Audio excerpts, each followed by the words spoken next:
আসসালামু আলাইকুম। শাহজাদা agro YouTube video চ্যানেলে স্বাগতম। বন্ধুগণ, কেমন আছেন?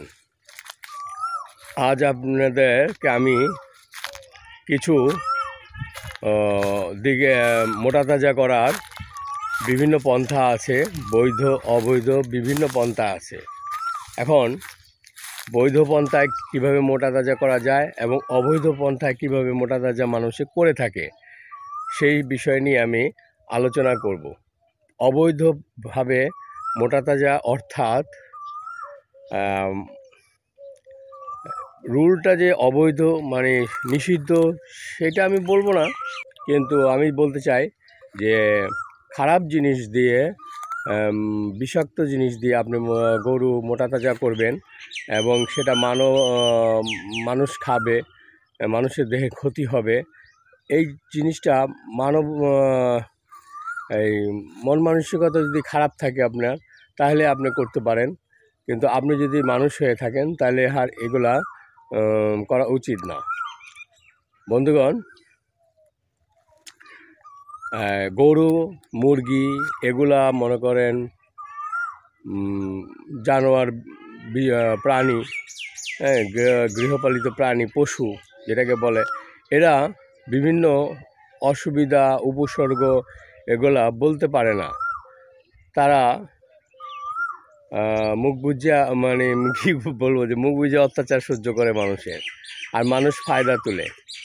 যেমন মুরগি ফার্মের ফার্মের মুরগির যে ব্রয়লার ফিড, এই ফিড দিয়ে অনেকে গরু মোটা তাজা করে। হ্যাঁ, এখন আমি যেটা আপনাদেরকে স্পষ্টভাবে বলতে চাই, এই যে ব্রয়লার মুরগি যে ফিড খায়, এই ফিডের ভিতরে 4-5টা বিষাক্ত ভিটামিন থাকে, যেটা মুরগি তো রফা শেষ, জীবন শেষ। ও তো মনে করেন 21 দিন 1 মাস পরে এই মনে করেন ওকে জবাই করা হয়। কিন্তু আমরা মানবিক দিকটা যদি চিন্তা করি, যে মুরগিটা কিন্তু অনেক কষ্ট পায়, হ্যাঁ, অনেক কষ্ট পায়, ব্যথা কমার ওষুধ দেয়, হ্যাঁ, যাতে ব্যথা অনুভব না করে, কিন্তু রফা দফা শেষ হয়ে যায়। আমরা সেই মাংস খাই এই জন্য আমাদের অনেকের অনেক ধরনের অসুস্থতা দেখা দেয়, ক্যান্সারের মতো মানবঘাতীয় বাসা বাঁধে মানব দেহে, এবং অনেক রোগ দেখা দেয়। ডায়াবেটিস তো আছেই, প্রেশার তো আছে, হার্টের রোগ আছেই, হ্যাঁ, বিভিন্ন জিনিস দেখা দেয়। তা বন্ধুগণ, আর এই মুরগির ফিড, ব্রয়লার ফিড যদি মনে করেন ব্রয়লার ফিড দিয়ে গরু মোটা তাজা করেন, তাহলে সেই মাংসটাও নিরাপদ না। এবং গরুটা যে 3 মাসের জন্য আপনি মোটা তাজা করবেন, ও যে একটা ধকল সইতেছে, এটাও মানবিক দিক দিয়ে বিচার করলে এটা উচিত না। কারণ একটা পশু ধকল সহ্য করতেছে, আপনাকে ও কিন্তু ঠিকই কিছু না কিছু টাকা দিয়ে যাচ্ছে, বিনিময়ে ওকে আপনি অত্যাচারিত করতেছেন। যেমন অসাধু কিছু খামারি বা গৃহস্থ অল্প দিনে মোটা তাজা করার জন্য অনেক খারাপ পন্থা অবলম্বন করে। এটার পশুর উপরেও অত্যাচার করে এবং মানুষের জন্য ক্ষতিকর দিক বহন করে নিয়ে আসে। এইসব মাংস খেলে দেখা যাবে যে পরবর্তীতে হরমোনজনিত রোগে মানুষে ভুগে, তারপরে ক্যান্সার রোগে ভুগে এইসব মাংস খেয়ে। তা এখন ব্রয়লার ফিড দিয়ে যে অনেকে করে, তারপর সিরাপ আছে, যেমন একটা সিরাপের নাম বলি আমি, আমলকি প্লাস।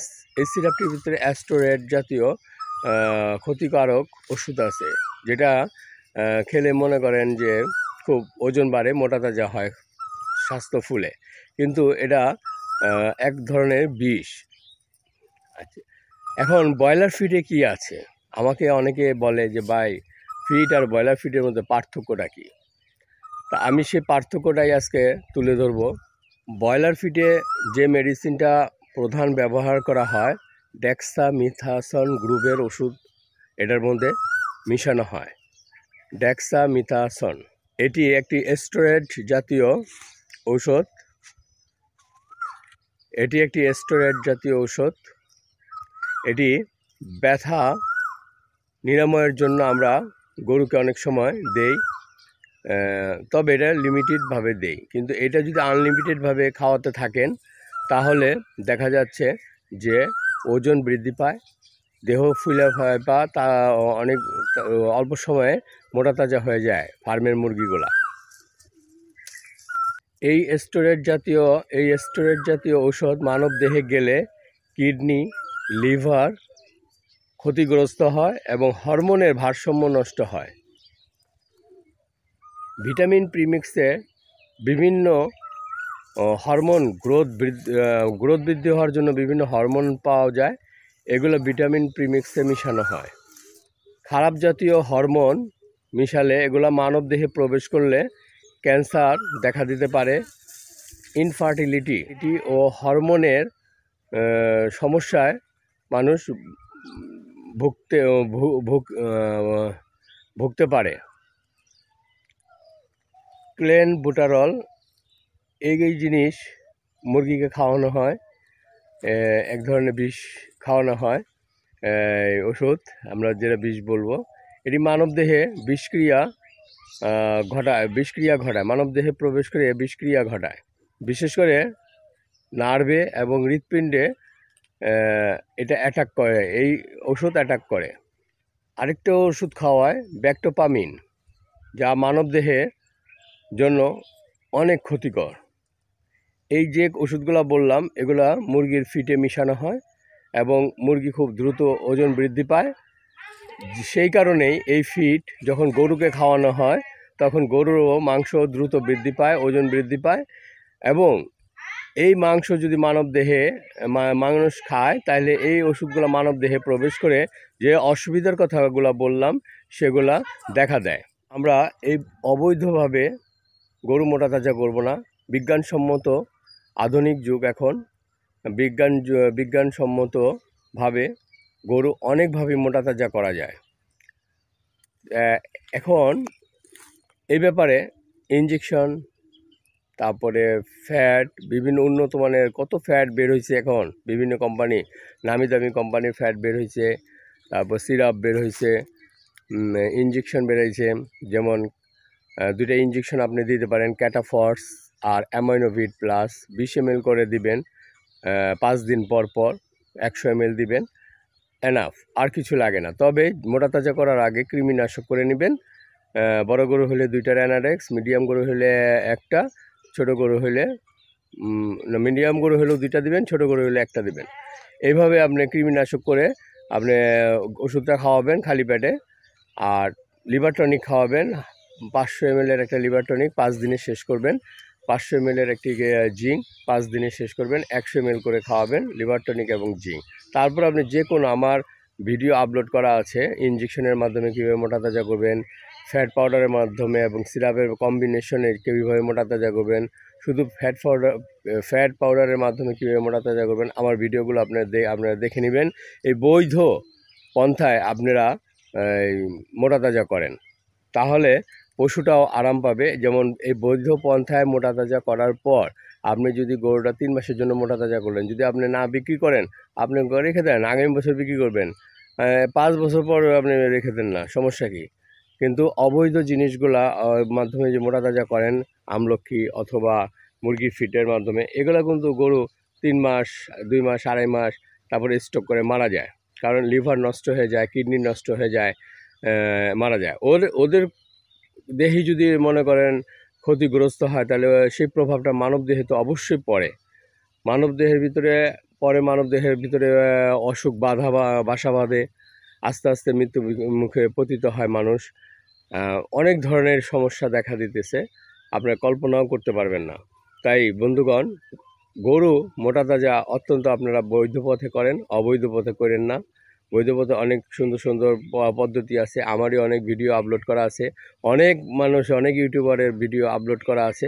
আপনারা সেখান থেকে একটা পদ্ধতি বেছে নিয়ে আপনারা বৈধ পথে মোটা তাজা করেন। তা বন্ধুগণ, এখানে এবং গরুর যে ফিডটা, এই ফিডটার ভিতরে কি কি আছে? এই ফিডের মতো কোনো অ্যাস্টোরেট জাতীয় বা কোনো দ্রুত মোটা করা জাতীয় বা হরমোন জাতীয় কোনো ওষুধ মিশানো হয় না। এটা যতই ডাক্তার যে যাই বলুক, যত খামারি বলুক যে আমরা ভুসির সাথে 3 কেজি ভুসির সাথে আধা কেজি করে ফিড খাওয়াই, হ্যাঁ, বা করি, সকালে আধা কেজি দিই, বিকালে আধা কেজি দিই, বা 1 পা দিই, অল্প অল্প করে দিই। এবং অনেকে বলে ফিড কিন্তু বেশি দিয়েন না, ফিড দিলে কিন্তু ঝামেলা হবে। আর এটা তো মুরগির ফিড না, এটা হলো গরুর ফিড।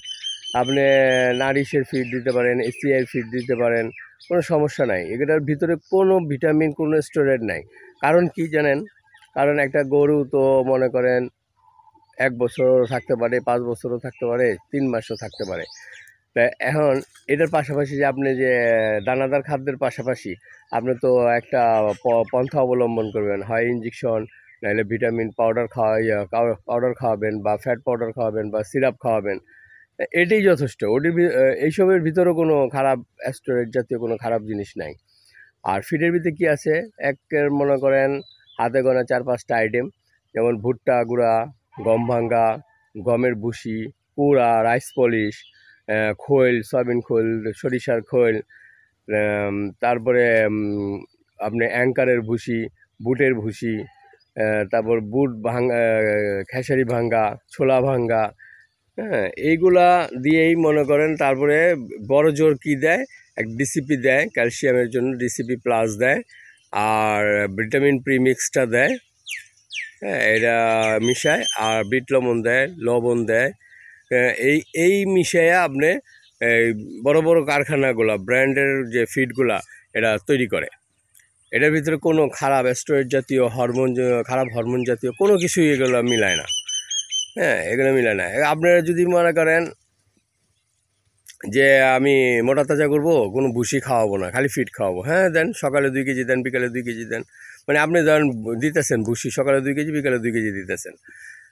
ভুসি হলো একটা আইটেম, এটার ভিতরে একটা জিনিস আছে। আর আপনার ফিটের ভিতরে 5-7 আইটেম মিক্সচার। সুষম খাদ্য কাকে বলে? এই ফিড, এটারই যখন গোটা দানা আকারে বানানো হয় তখন এটাকে ফিড বলে। তা যাই হোক, এই ফিড কোনো খারাপ জিনিস না। যেমন নারিশে লাল খাবারের ফিডটা খাওয়ান, হ্যাঁ, দেখবেন যে গরু খুব দ্রুত মোটা তাজা হবে। এসিএর ফিডটা এসিএর একটা ফিড আছে, এই ফিডটা খাওয়ান, দেখবেন খুব দ্রুত মোটা তাজা হবে। যে কোনো একটা ভালো কোম্পানির ফিড, আপনি মাংসের ফিড মোটা তাজা করার জন্য আপনি খাওয়ান, কোনো অসুবিধা নেই। আপনি যদি খালি ভুসির বদলে ফিডই খাওয়াইবেন, খাওয়াতে পারেন। কোনো ডাক্তার যদি বলে, সে আসলে আমি কি বলবো, সে ভুল সাজেশন দেয়। কোনো খামারি যদি বলে, এগুলি তার বেশি একটা সে আগে জানতে হবে যেটা ভিতরে কী আছে, এটা ক্ষতিকর কি না। ব্যালেন্স ফিড কোনো দিন ক্ষতিকর না। আচ্ছা, এই যে আমরা লেয়ার মুরগি, ডিম পাড়া মুরগি খামার করি, এই যে ফিডটা, এই ফিডের ভিতরে কোনো স্টোরেজ জাতীয় নাই, কোনো খারাপ জিনিস নাই। কারণ এই মুরগিটা 1 বছর এক টানা ডিম দিতে হবে, 365 দিনে 300টা ডিম দিতে হবে। হ্যাঁ, 275 বা 280 বা 300টা ডিম দিতে হবে, তাইলে ফার্মটা সাকসেস হবে। তাই ঠিকই দিয়ে যাচ্ছে। তো খারাপ ফিড, ওরা তো ফিডই খাওয়ায়, ওরা তো আর অন্য কোনো কিছু খাওয়ায় না। হ্যাঁ, লেয়ার ফিডটা খাওয়ায়। এই ফিড খাওয়াইতেছে, মুরগি ডিম দিতেছে বা সুস্থ রইতেছে। যদি খারাপ জিনিসই তো ফিড, তাহলে মুরগি তো মরে যেত, 3 মাস টিকে মরে যেত গা। দেখেন ব্রয়লার ফিডটা ওরা কীভাবে বানায়, আর লেয়ার ফিডটা ওরা কীভাবে বানায়। লেয়ার ফিড এমন মুরগি আছে 1-2 বছর পর্যন্ত খামারে থাকে। তাইলে আপনি গরু ফিডও তো সেরকমই। একটা গরু তো আপনি বছরের পর বছর গাভী গরু পালতেছেন না? তা আপনি শুধু ফিড খাওয়াইলেও কোনো সমস্যা নাই। তাই এই মুরগির ফিড এবং গরু ফিডের মধ্যে এই পার্থক্য, মুরগির ব্রয়লার ফিড এবং গরু ফিডের মধ্যে এই পার্থক্য। আপনাদের কাছে অনুরোধ, আপনারা ব্রয়লার ফিড দেওয়া গরু মোটা তাজা করবেন না। এটা 2টা জিনিস আপনার ক্ষতি হয়। এক হইতেছে পশুটা, মুরগিটা কষ্ট পায়, আর মানব দেহের জন্য খুবই ক্ষতিকর। তো বন্ধুগণ, আজ এই পর্যন্তই। আবার একটি ভিডিওতে আপনাদের সাথে দেখা হবে। আসসালামু আলাইকুম।